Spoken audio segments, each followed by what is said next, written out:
Genesis 1 reads a lot like ancient Near Eastern creation myths. In fact, Genesis 1 is most likely ancient mythology. Is this a problem for the Bible? Not at all.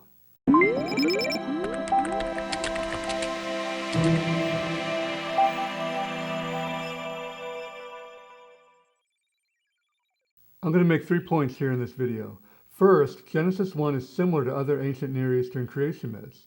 I think, more so than Egyptian myths, it is most similar to the Enuma Elish from Babylon. Second, we should expect that there be lots of similarities. And third, this is not a problem, because Genesis 1 is, among other things, a polemic over and against the competing creation accounts. It is the differences which are important. The similarities set up the polemic, and the differences give the teaching. It is not copying the other myths, but refuting them.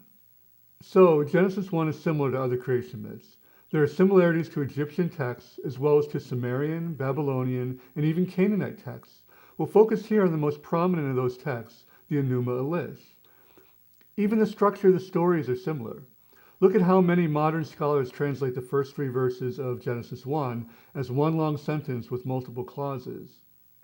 When God began to create the heaven and the earth being unformed and void, with darkness over the face of the deep, and a wind from God sweeping over the water, God said, "Let there be light." This long sentence with multiple clauses starts with God forming the earth out of pre-existing material, then adds parenthetical information, and ends with a declaration of creation. Now the first sentence of the Enuma Elish is also long and has several clauses and goes like this. When above the heaven had not yet been named, and below the earth had not yet been called by a name. And then there's a bunch of parenthetical information, including something akin to the earth being formless. It says, and no pasture had been formed, and not even a reed marsh was to be seen. And then the sentence ends with a declaration of creation.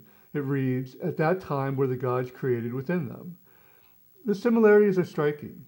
Remember that the Enuma Elish is older than Genesis. Genesis starts the same way that the most prominent creation myth of its time and place opened. Furthermore, there are similarities to the Enuma Elish throughout Genesis 1. For example, the central role of the taming of cosmic waters. Also in the Babylonian myth, the god Marduk creates the world by cutting the water goddess Tiamat in two, with one half making the heavens and the other half forming the earth. Compare this with Genesis 1 verse 7, where God made the expanse and separated the waters that were under the expanse from the waters that were above the expanse. In addition, both texts invoke a divine assembly. Also, light is absent at the beginning of each story, and when light appears, it does so before the appearance of the sun or moon. Also, the order of creation is similar in both stories, and both conclude with divine rest.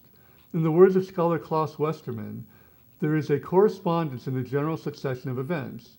Chaos has the beginning, the creation of the firmament, of the dry land, of the heavenly bodies, and of people. God's rest corresponds to the feast of the gods. Well, okay. But we should expect a lot of similarities.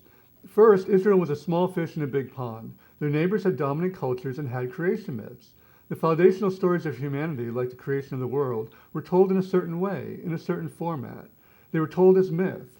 Back then, myth told truth. It wasn't like today. Today we tell truth through documentaries and such. Now, second, consider the context of a society where literacy may not have been that common. There is active debate about literacy rates in ancient Israel. Listening to scripture being read from scrolls and oral tradition may have been the key ways people learned scripture. Stories are useful in that environment. They help people remember key points, and they aid memory by being entertaining. Israelites would have expected their creation story to follow the same format as those of the surrounding cultures. That is how they were conditioned to receive such information. That is how they could be reached with truth. They also probably wanted a story that could join the regional conversation, so the same format was required.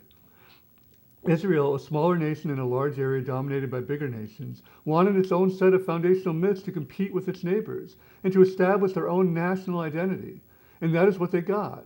Genesis 1 is like the Israelites' national anthem. So is this a problem for the biblical account? Not at all. Genesis 1 is similar, and that is to be expected, but it is also different. Genesis 1 is, among other things, a polemic over and against the creation myths of the surrounding cultures. The similarities set up the polemic, and the differences provide the theological lessons. One difference is that in Genesis, man is not created to work for the gods, but to be God's representatives.